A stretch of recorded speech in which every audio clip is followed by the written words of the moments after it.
বিকাশ অ্যাকাউন্টে যদি আপনার একটি ডিপিএস অ্যাকাউন্ট খোলা থাকে, সেই অ্যাকাউন্টে আপনি কাকে নমিনি রেখেছেন সেটা কিভাবে চেক করবেন এবং কিভাবে নমিনি থাকলে সেটা ডিলিট করবেন সেটি দেখাবো আজকের এই ভিডিওর মাধ্যমে।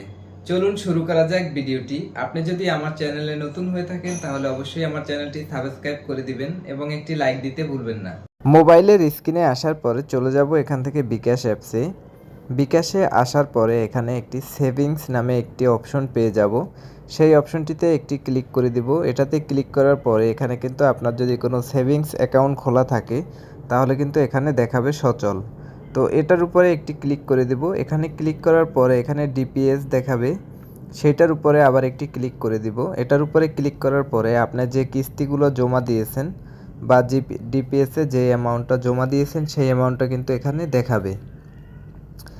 তো এখান থেকে একটু নিচের দিকে চলে আসব। নিচের দিকে আসার পরে সেভিংস স্কিম নামে একটি অপশন পেয়ে যাব। সেই অপশনটিতে একটি ক্লিক করে দিব। এটাতে ক্লিক করার সাথে সাথে কিন্তু আপনার এখানে নমিনির যে তথ্য আছে সেটা কিন্তু এখানে দেখাচ্ছে।